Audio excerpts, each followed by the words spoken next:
former U.S. President John F. Kennedy eloquently creates an argument that has served as the catalyst for intellectual and contentious debate. He states that the goal of education is the advancement of knowledge and the dissemination of truth. I agree. The goal of education is truly the advancement of knowledge and the dissemination of truth, however. We as African American men have been lying to ourselves for years. Think back. Since the inception of HBCUs in 1837, we have sought to provide the highest forms of education possible to minorities worldwide, especially black men. But we can see an alarming issue plaguing our black colleges today. That issue, the apparent lack of black male presence. HBCUs are truly the cornerstones of African American history and culture. However, the question was asked, are black males truly the catalyst for the survival of these great institutions? I would argue this very point. How can we, as black males, be the catalyst for the survival of these great institutions if we ourselves are increasingly becoming non-existent? A recent study by the Department of Education explicitly states that black men make up 7.9% of 18 to 24-year-olds in America. However, black men only represent 2.8% of undergraduates. In addition, only 29% of black males are graduating in 6 years from HBCUs.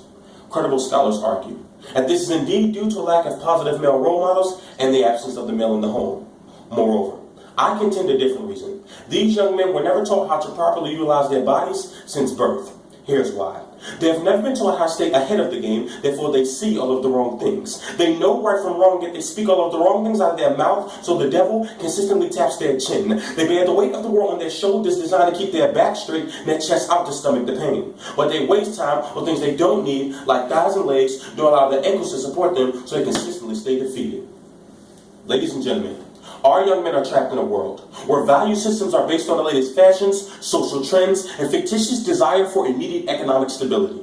Education seems to no longer be in the forefront of the minds of our youth, a world where young men are so wrapped up in social media but struggle to solve basic social problems. They can tell you about the new Jordan Gamma Blues but can't explain scientific gamma rays, refer to themselves as real gangsters instead of real men. And we wonder why the black males are increasingly becoming non-existent in the halls of these great institutions. As I come to a close, I am reminded of the sentiments of the late great Dr. Martin Luther King, who once proclaimed that the time is always right to do what's right. And at this point, the right thing to begin doing is telling these young men the truth. A wise man once stated that adversity is the first step to truth. And as a mentor, my duty is to pave the way. My question to you, how many roads have you paved? Ladies and gentlemen, it has been an amazing reign.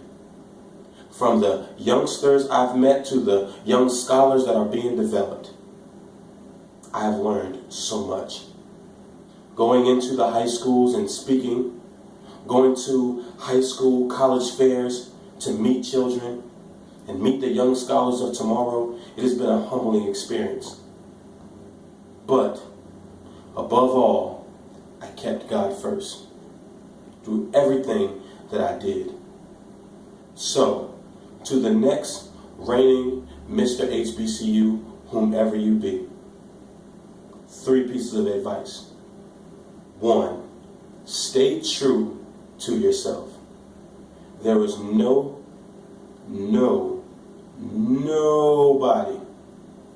worth eternal damnation of your soul. 2, serve with dignity and respect. Do not think that you are above anyone just because you have a title and a crown. Because just as quick as you gained it, you can lose it. And above all, number 3, pay it forward. Get out to the schools. Get out in the community. And make sure that those young children know who you are and that you are the role model that you never had but aspire to be. Thank you.